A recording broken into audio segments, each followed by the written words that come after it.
Ser de izquierda tiene su innegable atractivo. En los colegios, las universidades, los medios de comunicación, todos los días nos dicen que para ser buenas personas, para tener supuesta empatía y para, por supuesto, estar a la moda, uno tiene que ser un buen izquierdista. Pero yo elijo rechazar categóricamente a la izquierda y en este video te doy mis 5 razones.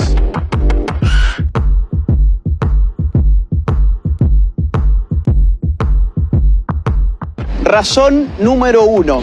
La izquierda es la ideología más asesina de la historia. Izquierda y derecha son categorías políticas que nacen en el marco de la Revolución Francesa. Los jacobinos, la primer fuerza de izquierda, por así decirlo, del mundo occidental, fueron los primeros en establecer un gobierno de partido único, que a través del Comité de Salvación Pública asesinó a más de 35.000 personas por no adherir o por oponerse al régimen revolucionario a través de lo que se llamó el terror. Pero el siglo XX vería llegar al poder a la izquierda socialista a través del movimiento comunista bolchevique, de tipo marxista-leninista y maoísta. Entre 1917 y 1991, estos llevaron adelante las matanzas más cruentas de nuestra historia moderna. Aunque a menudo se procure ocultar esta realidad, inauguraron en el mundo la utilización de los llamados campos de concentración para la represión ideológica masiva, donde mediante deportaciones en masa de población se lograba una esclavitud general mediante una red de instalaciones de trabajo forzado. Estos son los números de asesinatos que solamente durante el siglo XX la izquierda cometió. Unión Soviética, 20 millones de muertos, China, 65 millones de muertos, Vietnam, 1 millón de muertos, Corea del Norte, 2 millones de muertos, Camboya, 2 millones de muertos, Europa Oriental, 1 millón de muertos, América Latina, 150.000 muertos, África, 1.700.000 muertos, Afganistán, 1.500.000 muertos. Todo esto solamente contando los casos del comunismo en el poder, es decir, sin contar los muertos en manos de organizaciones terroristas y guerrilleras de izquierda a lo largo y ancho del mundo. Por ejemplo, sin contar los más de 21.600 atentados que cometieron Montoneros y ERP en la Argentina. Por ejemplo, sin contar los más de 12.500 muertos que se llevó Sendero Luminoso en el Perú. Si de asesinato se trata, es bueno recordar que el primer país en el mundo que legalizó el aborto fue la Unión Soviética en el año 1920 y que en América Latina el primer país que legalizó el aborto fue Cuba en el año 1965. Es por eso que el más importante político libertario del siglo XX, Ron Paul, ya nos decía en su libro Aborto y Libertad que el aborto estaba íntimamente ligado con el totalitarismo de los movimientos comunistas. Razón número 2. La izquierda en el poder recorta todo tipo de libertades. Como explica Norberto Bobbio en Derecha e Izquierda, la médula ideológica del izquierdismo es su igualitarismo. El deseo de hacer iguales a los hombres, más allá de la igualdad ante la ley, lleva a la izquierda a destruir la libre iniciativa y la espontaneidad social. Además, el Estado reclama cada vez más poder porque siempre se necesita más poder para lograr la ansiada igualdad. Asimismo, dado que para ser iguales a los distintos hay que tratar a las personas necesariamente de manera desigual, la izquierda termina también estropeando la igualdad ante la ley. Veamos, por ejemplo, el ranking 2018 de la Heritage Foundation, que indexa a los países según su nivel de libertad económica, midiendo cantidad de impuestos, de subsidios, de regulaciones, de tramitaciones, etc. En este ranking, que escruta 180 países, los últimos 3 puestos se los lleva Corea del Norte, Cuba, Venezuela. La Bolivia de Evo Morales figura en el triste puesto número 173. Pero la izquierda no solamente aplasta la libertad económica, lo mismo hace con el resto de libertades. Por ejemplo, la libertad de prensa. El ranking 2018 de Reporteros Sin Fronteras, que mide precisamente la libertad de prensa en el mundo, tiene en sus últimos 3 lugares a Corea del Norte, China y Cuba. No olvidemos al mismo tiempo que, por ejemplo, en Venezuela entre el año 2011 y 2018, más de 3.200 ataques a la libertad de expresión han tenido lugar. Razón número 3. La izquierda destruye la economía y el consumo. 3 grandes economistas y sociólogos, Ludwig von Mises, Max Weber y Boris Gruskus, demostraron a principios del siglo XX que bajo el socialismo la contabilidad es imposible, porque la información requerida, que es provista por el sistema de precios, queda destruida. Hay 2 tipos de casos. O bien la información no existe, como los llamados comunismos de guerra, porque lo que no existe es el dinero queda prohibido y la producción y la distribución quedan organizadas por un aparato de tipo militar, O bien la información no se genera correctamente, porque si bien las empresas utilizan dinero, lo que ellas ganan ya no depende de la demanda de los consumidores ni de la oferta en el marco de una libre competencia. Este segundo tipo, el llamado socialismo real, es el más conocido caso de economías estatizadas por la izquierda.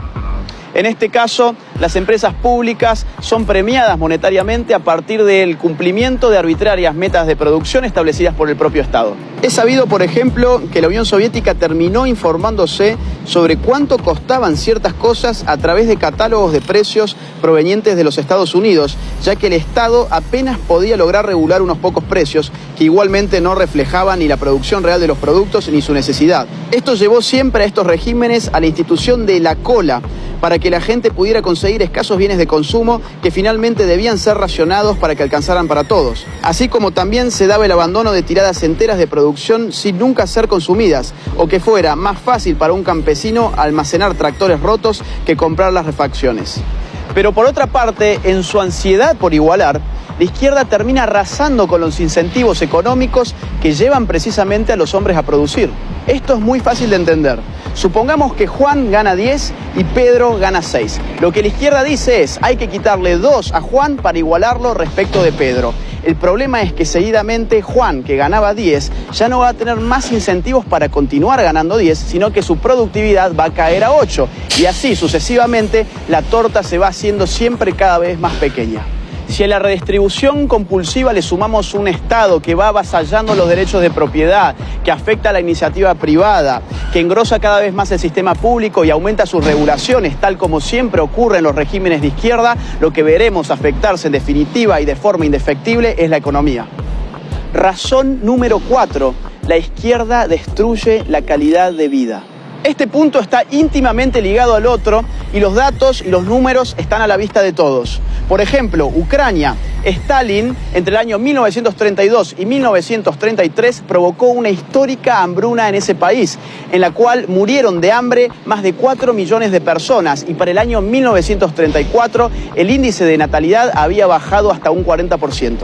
Miremos si no el caso chino. Con el régimen totalitario implementado por Mao Zedong, la tasa de pobreza era de un 80%, pero con las reformas de mercado del año 1978 por Deng Xiaoping, ese número empezó a decaer y terminó siendo del 10%. Esto significa que, dejando atrás el socialismo a partir de las reformas de mercado, China logró sacar de la pobreza a más de 500 millones de personas.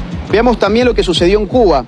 Finalizando los años 50, antes de la revolución de Fidel Castro, el Atlas Económico Mundial de Ginzburg colocaba a Cuba como el tercer país de mayor ingreso per cápita de Latinoamérica, después de Argentina y Uruguay. Hoy, Cuba ocupa el penúltimo puesto del ranking, con $7.602 del PBI per cápita, mientras que en Chile, por ejemplo, el ingreso es de $27.058 per cápita, y el primero en América Latina en el Índice de Desarrollo Humano de la ONU. Y tenemos el caso venezolano frente a nuestras propias narices. El llamado socialismo del siglo XXI dejó en la pobreza a un 87% de su población.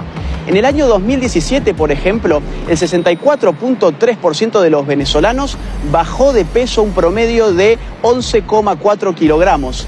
Y el 76% de la población escolarizada hoy no concurre a clases por no tener alimentos en sus estómagos. La penuria también se puede medir por la emigración. 4 millones de venezolanos han abandonado Venezuela desde la instauración del chavismo. No importa que vivas bajo un océano de petróleo, la izquierda siempre empobrece a la gente. Y finalmente, razón número 5, la izquierda es la religión laica de los resentidos sociales. La frustración es una realidad psicológica de la cual nadie está a salvo. Es propio de la limitación humana no lograr aquello que nos proponemos en todos los casos. Siempre hay algo que no conseguimos ni podremos conseguir. El ser humano, por definición, es falible. Acá es donde la izquierda interviene, calmando la frustración y trastocándola por resentimiento. Lo que la izquierda te dice es, vos no tenés ninguna responsabilidad individual sobre tus actos. Vos sos una simple víctima más de un sistema esencialmente injusto que te llevó a fracasar. La izquierda le ofrece al resentido un alivio de tipo psicopolítico, construyéndole un enemigo abstracto en el cual poder depositar todas sus frustraciones. Llámese capitalismo, patriarcado, heteronormatividad, imperialismo, colonialismo o como ustedes quieran. Pero de la frustración por conseguir el mayor éxito no viene necesariamente el resentimiento. Puede venir el denodado esfuerzo hacia la autosuperación en la medida en que la persona identifique en su fracaso aquella cuota de responsabilidad individual que le compete y se proponga remediarla. Y decimos cuota porque la responsabilidad individual es siempre eso, una parte del fenómeno. El resentimiento proviene de la frustración cuando no se tiene la voluntad de hacer un análisis equilibrado entre el propio fracaso y las posibilidades de prosperar. De esta forma, para proteger lo que queda de autoestima, se eliminan las responsabilidades individuales y se buscan solo los agentes externos como causa de los propios problemas, usando a determinadas estructuras sociales como chivo expiatorio. Estas son tan solo 5 razones de las tantas que podría darte. Si vos tampoco te considerás de izquierda, te invito a que levantes tu voz, a que no tengas miedo. Este es el momento de hablar contra ideologías perniciosas que se nos venden como modas y que no son otra cosa que una pieza más del establishment.